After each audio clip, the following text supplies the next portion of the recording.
Lavrenti Beria, sem dúvida, é uma das figuras mais sinistras da nossa história.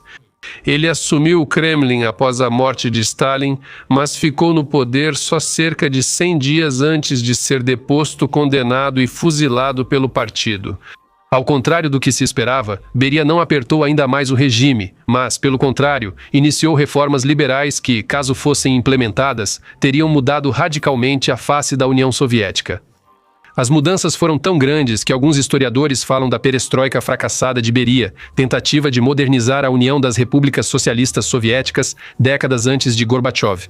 Neste episódio, explicamos por que Beria iniciou a perestroika na União das Repúblicas Socialistas Soviéticas, o que ele queria reformar primeiro e como isso terminou. Você vai descobrir as verdadeiras razões da anistia em massa dos prisioneiros do Glavnoye Upravlenie Lagerei. Por que Beria quis entregar a Alemanha Oriental, encerrou as megaconstruções stalinistas e quando começou a luta contra o culto a Lenin na União das Repúblicas Socialistas Soviéticas. Sou Semyon, do canal Mega Show Televisão, vamos começar.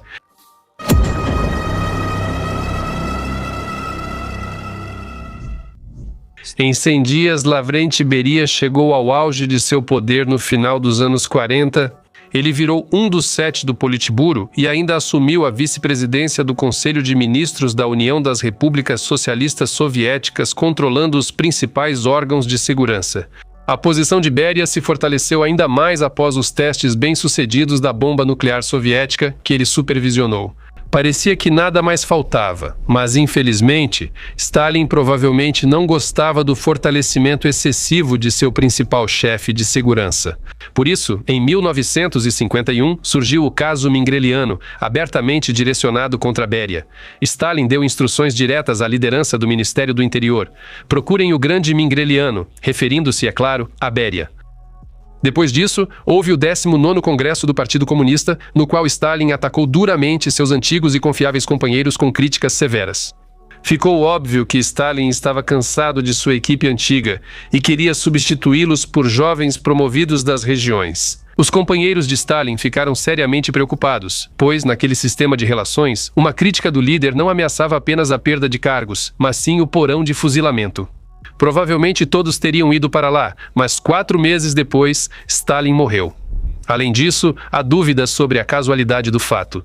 As discussões sobre o possível envenenamento de Stalin continuam há muitos anos, e é improvável que algum dia esse assunto seja definitivamente encerrado. Acredito que os fiéis companheiros eliminaram seu chefe bigodudo, pois, do contrário, ele teria mandado todos para o abate.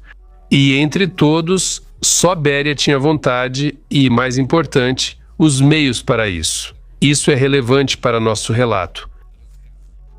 Após a morte de Stalin, formou-se um triunvirato na União das Repúblicas Socialistas Soviéticas. Malenkov chefiou o Sovmin e Khrushchev o secretariado do Comitê Central do Partido Comunista da União Soviética. E para Beria ficaram aparentemente cargos menos importantes: vice-presidente do governo e ministro do interior. Na verdade, ele era o mais poderoso e influente do trio, pois controlava os serviços secretos. Beria fortaleceu sua posição ao nomear aliados para cargos-chave.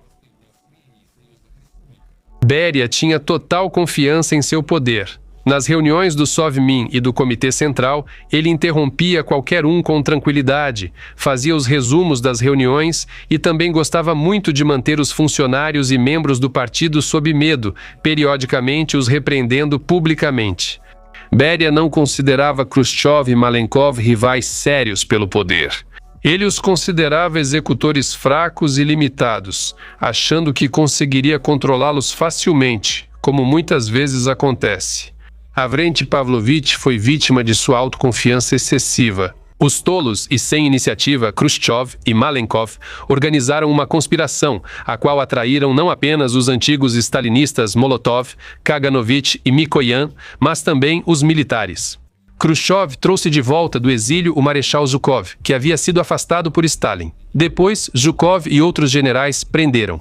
Beria foi preso durante a reunião do Conselho de Ministros. Depois, o Comitê Central do Partido Comunista da União Soviética anunciou as ações traiçoeiras de Beria, seu julgamento e sentença de morte. O outrora todo-poderoso chefe da segurança do Estado foi acusado de traição à pátria, organização de conspiração e colaboração com serviços de inteligência estrangeiros.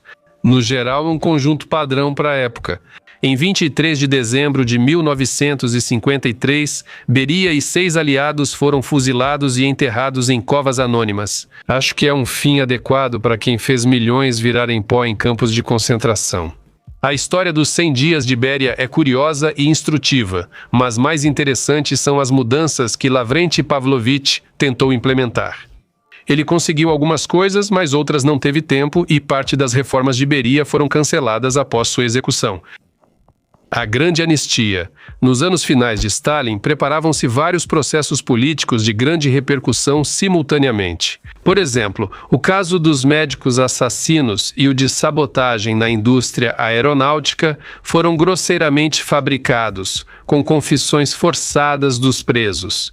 Imediatamente após a morte do líder, Beria ordenou o encerramento de todos esses casos e que os presos fossem libertados e reabilitados. Além disso, Beria reconheceu que o assassinato de Mikhaels foi armado pelos órgãos de segurança do Estado. Já em 9 de março de 1953, por ordem de Beria, um grande grupo de prisioneiros de alto escalão foi libertado dos campos. Entre eles, por exemplo, a esposa de Molotov, Polina Zemchuzina. No entanto, isso foi só o começo. Em 27 de março de 1953, por sugestão de Beria, uma resolução de anistia libertou mais de 1,2 milhão de pessoas de campos e prisões e encerrou processos de outras 400 mil.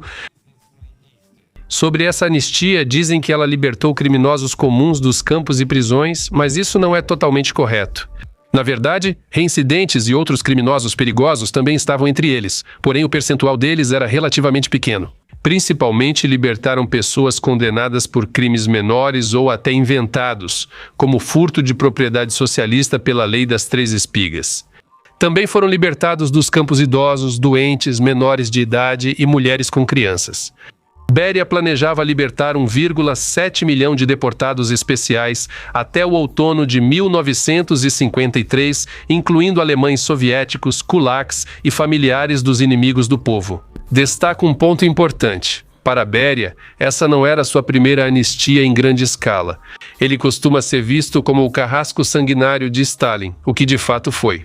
Sua atuação no Comissariado do Povo para Assuntos Internos em 1938 iniciou com a libertação dos condenados sob gestão anterior de Jezhov. Cerca de 300 mil pessoas foram libertadas naquela época. Nos 2 anos seguintes, as execuções foram dezenas de vezes menores que nos anos do Grande Terror e depois caíram ainda mais. Beria proibiu a tortura em investigações e condenou funcionários do Ministério do Interior por uso prolongado de métodos cruéis de interrogatório. Isso, é claro, é ridículo, pois a tortura de presos era uma prática comum e permitida, e todos sabiam disso.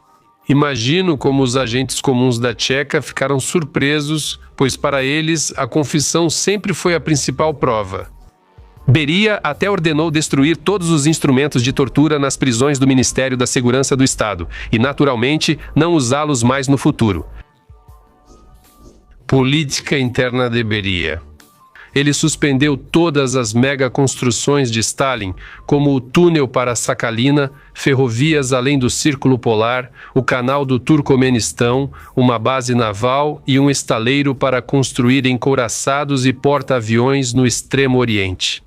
Essas construções prejudicaram a economia soviética e eram grandes ameaças ecológicas. A economia dificilmente foi o principal motivo da paralisação dos projetos, todos feitos por milhares de prisioneiros. Beria claramente queria reduzir muito a população do Glavnoy Upravlenie Lagerei ou até eliminá-lo. Ele retirou uma série de empresas e construções fundamentais do sistema do Ministério do Interior e as transferiu para órgãos civis.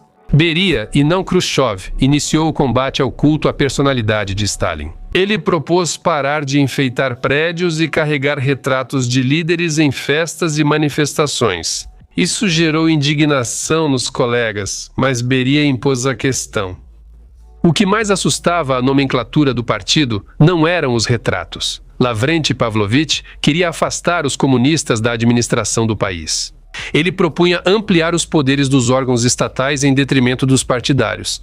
Beria sugeria dividir o poder entre partido e Estado, ampliando o papel dos conselhos locais e do Conselho de Ministros, enquanto ao partido caberia só a ideologia.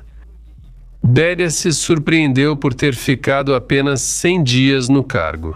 No processo judicial, Beria foi acusado até de querer levar a União das Repúblicas Socialistas Soviéticas ao multipartidarismo em 10 a 12 anos, não de imediato. Beria também sugeriu acabar com restrições de passaporte e permitir que qualquer um pudesse viver em Moscou e Leningrado. Contar uma história real da Segunda Guerra Mundial. Proibir que comissões especiais do Ministério do Interior e Ministério da Segurança do Estado decretassem sentenças de morte, além de permitir propriedade e iniciativa privada. Você consegue imaginar o significado dessas transformações? Propriedade privada e empresários? Alguns meses após a morte de Stalin, uma verdadeira revolução política externa, Beria pretendia adotar um rumo ainda mais radical na política externa. Para facilitar, comentarei brevemente sobre a situação internacional da época. Na Península Coreana, ardia um dos conflitos mais sangrentos do século passado. Antes disso, houve o bloqueio de Berlim Ocidental, que quase levou a confrontos entre as tropas soviéticas e ocidentais. Já havia o bloco da OTAN, incluindo a maioria dos países da Europa Ocidental. Em 1949, a União Soviética obteve a bomba nuclear, iniciando a corrida armamentista. O mundo caminhava rápido para outra guerra mundial, agora com armas nucleares. E foi nesse ambiente que Beria sugeriu promover uma distensão e buscar a reconciliação com o Ocidente. O fim da Guerra da Coreia foi o primeiro passo e quase resultou em um conflito nuclear. O segundo foco de tensão era a Alemanha, e Beria propôs ceder ao Ocidente o lado oriental soviético em troca de grandes reparações. Algumas fontes citam 10 bilhões de dólares. Ele sugeriu deixar de apoiar o regime de Walter Ulbricht, muito impopular entre os alemães. Beria achava desnecessário coletivizar a República Democrática Alemã, eliminar pequenos negócios e impor metas irreais do primeiro plano quinquenal.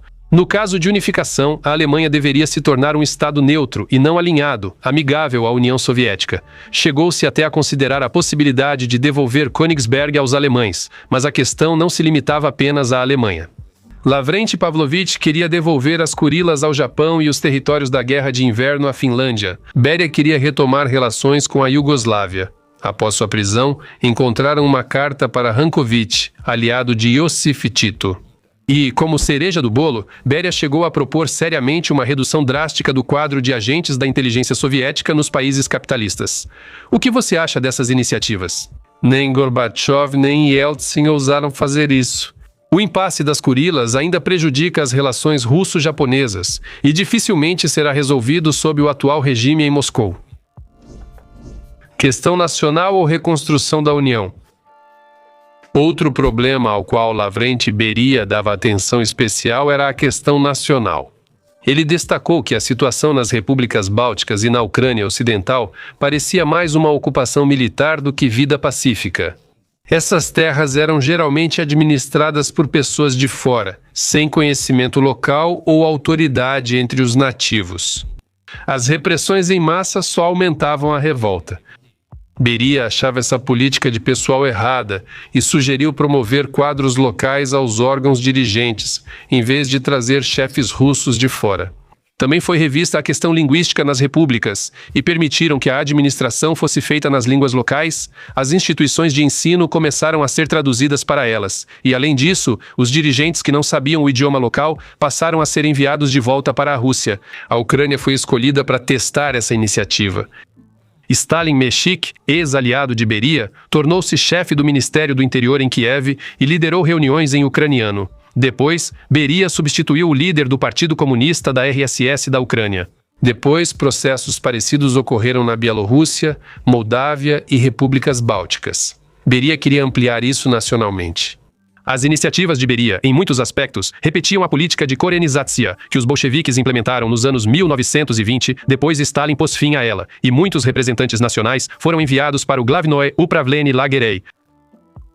Lavrenti Pavlovich queria dar mais autonomia às repúblicas da União, o que foi recebido com entusiasmo pelas elites locais. Além disso, a tentativa de agradar as repúblicas ocorria tanto em questões grandes quanto pequenas. Pouco antes de ser preso, ele discutia com líderes locais a introdução de sistemas de premiação republicanos. Cada república poderia ter condecorações próprias, nomeadas por heróis locais. As condecorações estão ok. Sergo, filho de Beria, recordava que seu pai debatia com Zhukov sobre criar exércitos republicanos, mas depois a ideia foi aparentemente descartada. Os historiadores discutem por que Beria dava tanta atenção à questão nacional. Alguns acham que ele só queria apoio das elites republicanas na disputa pelo poder. Outros veem em seus projetos nada menos do que o desejo de refundar a União Soviética, transformando-a em uma verdadeira federação ou até mesmo em uma confederação semelhante à atual União Europeia. Quais eram as intenções de Beria, na verdade, nós não sabemos, pois não restaram documentos a esse respeito. Liberal ou pragmático? E agora a principal pergunta: para que Beria iniciou suas reformas? Afinal, em profundidade e escala, superaram o degelo de Khrushchev e a perestroika de Gorbachev. Por que ele não ficou quieto? Se não tivesse mexido no vespeiro, talvez até mantivesse o poder. Beria costuma ser visto como um monstro absoluto e carrasco sanguinário responsável por milhões de mortes, o que é verdade, mas não toda a verdade. Beria era pragmático e cumpria qualquer ordem de Stalin, mesmo que implicasse matar centenas de milhares de pessoas. Não creio que ele sentia prazer nisso, ao contrário de seu antecessor Yezhov. Sim, ele era um bom administrador, tanto que fez a bomba atômica para Stalin e transformou o Glavnoe Upravlenie Lagerei na base da economia soviética. No estilo, era um autocrata rígido e pragmático. Mas uma coisa que Beria realmente não era um comunista ideológico. Além disso, ele tinha grande irritação com os funcionários do partido em suas cidades fechadas, onde se fabricavam armas nucleares. O comitê distrital do partido existia. Acho que ele percebia que, sob os comunistas, o país não tinha futuro, sendo os principais problemas a economia e a questão nacional. Lembre-se, a União se desfez por isso.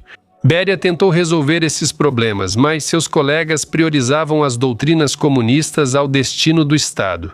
Beria, como bom gestor, sabia que a economia dos campos de trabalho da União das Repúblicas Socialistas Soviéticas era muito ineficiente, como qualquer trabalho escravo. Por isso, houve ampla anistia e paralisação das construções insanas. Ele entendia que a economia planejada também não atendia às necessidades do país, por isso queria permitir pelo menos os pequenos negócios. 30 anos depois, Mikhail Gorbachev faria o mesmo. Nesse contexto, inclui-se o desejo de encerrar o confronto ideológico com o Ocidente, que custava milhões de rublos à União das Repúblicas Socialistas Soviéticas anualmente. Nos anos 80 foi preciso repetir isso, mas em situação bem mais difícil. As tentativas de Beria de resolver a questão nacional mostram sua visão de futuro e pensamento de estadista.